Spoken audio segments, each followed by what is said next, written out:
Welcome back to the Red Dice Diaries. I'm John, and today, following on from yesterday's episode about the Herbalist's Primer, I'm going to be talking about another supplement that I'm using. This time it's a D20/5th edition, I know, shock horror, supplement called Poisonous Plants by Algae, which coincidentally, whether it's a pseudonym or not, is probably the best name I've heard for someone writing a D&D supplement. So we're going to get straight into having a quick look through this and why I think it's useful after the music.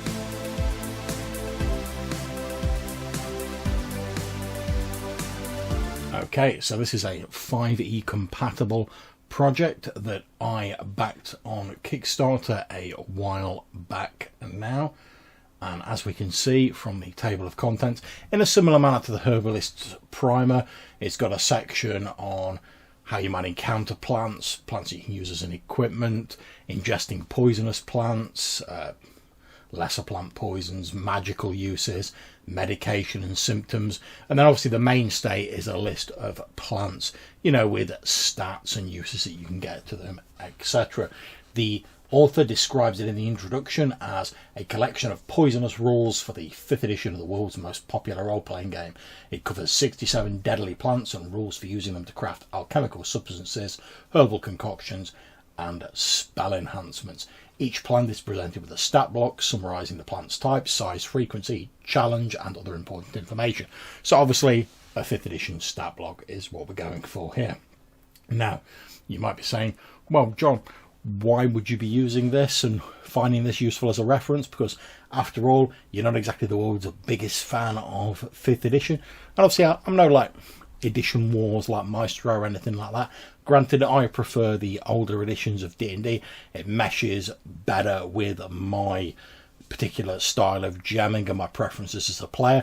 And as some people have said in some very insightful comments to my videos recently, it's all about the player and the GM expectations of the game meshing together. However, because all of these editions, regardless of the rules, and obviously the rules vary more in some editions to others, because they're all ostensibly D&D, even if you can't use the exact rules, I find often there's stuff you can pull out of a supplement, regardless of edition, that with a bit of tweaking you can adapt for your edition of choice.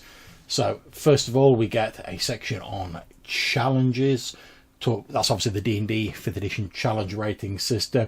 I'm familiar with what it's supposed to do. I've heard varying things from people online and people in person about how accurate or how useful it is. But, I can see why the author's given a nod to that, because obviously it's a part of the 5th edition game system. We have a note that all plant poisons inflict poison damage. Some can also inflict psychic damage due to debilitating effects on the mind. And again, how will I handle this in my older school games where they don't have different types of damage? I just ignore the damage type. That's the easiest way of doing it. If I want to put a particular bit of flavour on it, I can come up with some rules to do that. It's not really that difficult. We get some DCs for search checks and wilderness checks for finding plants. That's pretty much already rolled into the sort of foraging for food checks you get in OSR clones of old school D&D. So that's fine, I don't need to worry about that. We also get some useful equipment. So it talks about antitoxins, which it says in the core rules, obviously 5th edition here. Antitoxin is cheaper than poison. In reality, poisons abound and antitoxin is hard to come by. Real antitoxins also only work on certain poisons, which makes sense because they have to have certain chemical compositions to counteract specific poisons. Many real poisons have no antidote.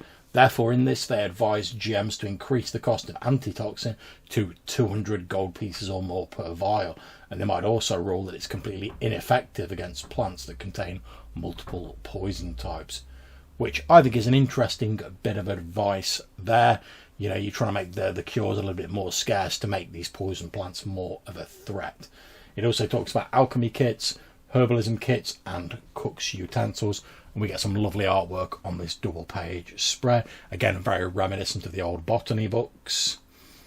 We have a double page spread on ingesting poisonous plants, where it talks about if you accidentally ingest a poisonous plant, then Each stat block contains DCs to identify, using intelligence nature checks, a poisonous plant, to stop you ingesting them. However, once you have, that's when you're in some serious trouble. But obviously you can use magic, like detect poison and disease and stuff like that.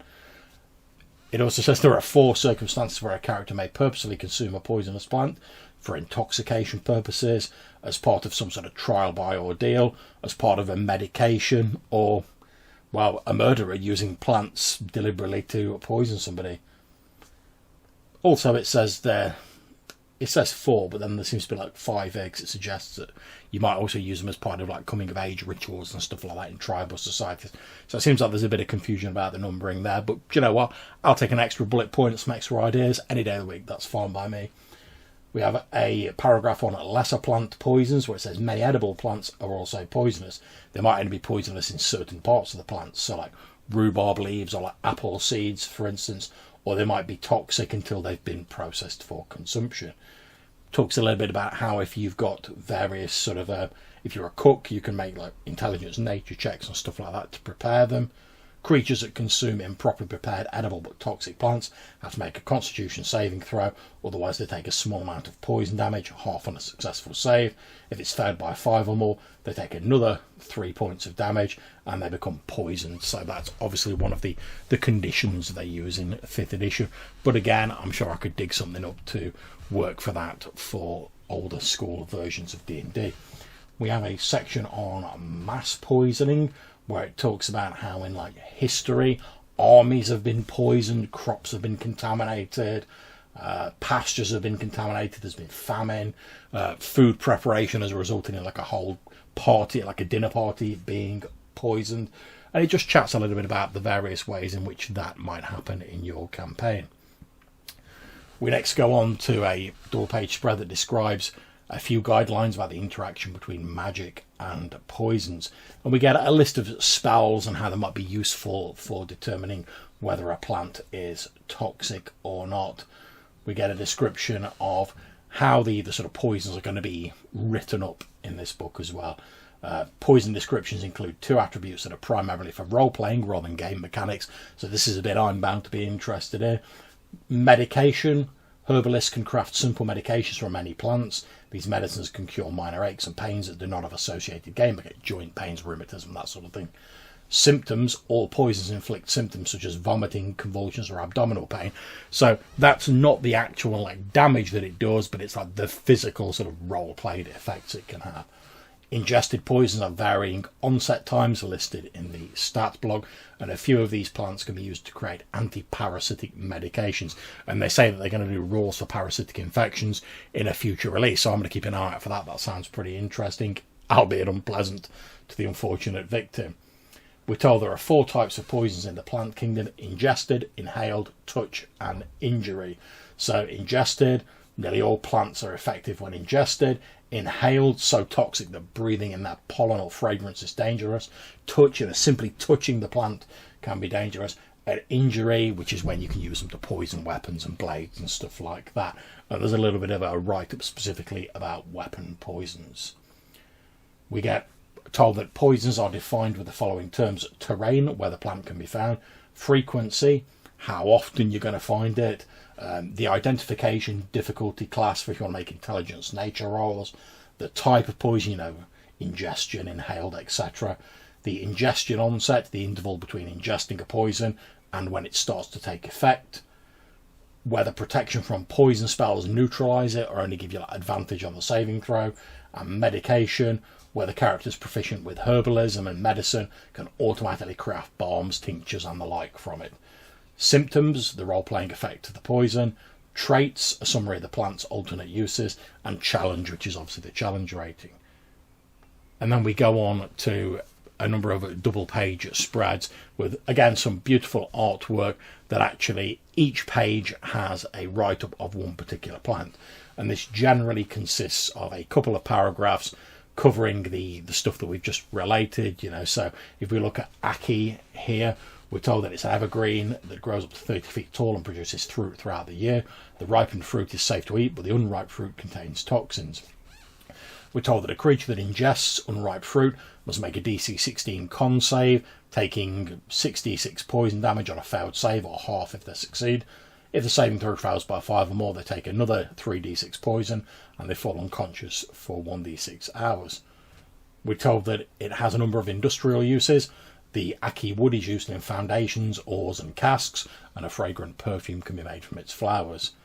We're also told that the unripe fruit can be pounded into a mash and dumped into a lake, pond or other body of water, and any aquatic creatures that enter the affected area must make a con saving throw or they will take poison damage. Anyone proficient with the cooking utensils and the various abilities associated with that can automatically render it safe via preparation. If you've not got those skills in that kit, you have to make a knowledge nature roll to do that. And we get a little stat block which gives its terrain, its frequency, identification DC, and all of that. And if we just scroll through quickly, we've got a number of plants here, all with a very similar write-up and some very striking artwork. And this is the main part of the supplement, which is handy because it's the bit that I'm most interested in.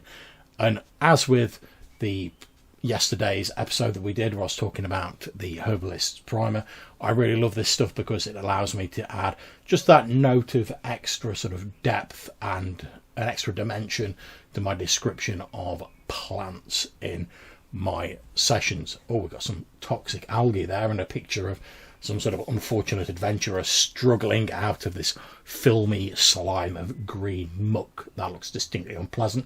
I'm going to have to bookmark that for future use in a game. Sure, my players would love that.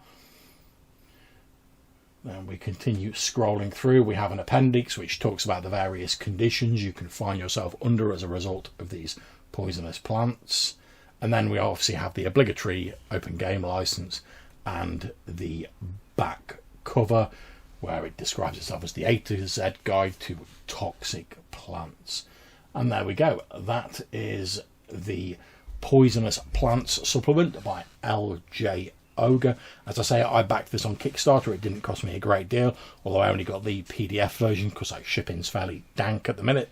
But I really like this as a PDF. You know, if you just want the odd, if I was going to run a convention game or a game face to face, it wouldn't take me a lot to just print out a handful of pages and take those with me. So I've got like plant details, or I could copy and paste just like the stat block into my notes.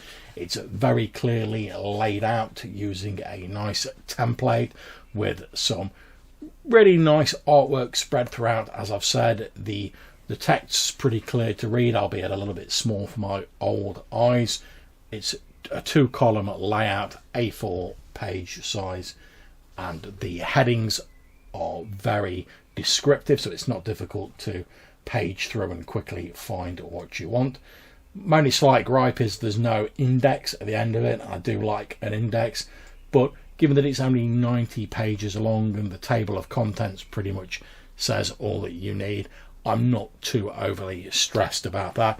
But I think that, again, this is a really useful supplement. And I know I keep harping on about plants and herbs and stuff like that, but again, I find it really useful just as an idea generate. You know, flipping through it, you can come across these poisonous plants, these toxins, think, right, well, how could that be used in an adventure? And it just adds a little bit of depth and interest to your game world.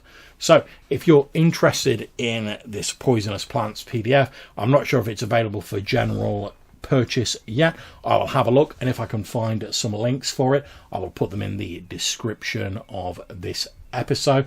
If you get a chance, like I say, it wasn't too expensive on the Kickstarter, and you want to use some poisonous plants, even if you're really not into 5th edition, you'll find something useful in here. But if you are, you will definitely find something of use if you want to lean more into that botanical side of life. So I hope you've enjoyed this episode. If you'd like to get in touch and tell us a bit about what botanical supplements you find useful in your own games, or maybe it's not even a roleplay supplement at all, maybe it's just a book that you like reading that has some useful information for your games, then get in touch, tell us about that. We'd love to hear about that. Maybe you want to chat about these particular supplements that we've recently covered, or just about anything to do with RPGs. We'd love to hear from you, and your voicemail might even get featured in a future episode. We're currently doing the voicemail response episodes just on the podcast, not on the YouTube channel, but if you want to see them on the YouTube channel, shout up and we can make that happen. There's a couple of ways you can get in touch. You can leave us a voicemail using either SpeakPipe or Anchor, link in the description down below, or you can send us an email to rddrpgpodcast@gmail.com. So until we see you again, take care, stay safe, and whatever you play, have fun. Catch you soon.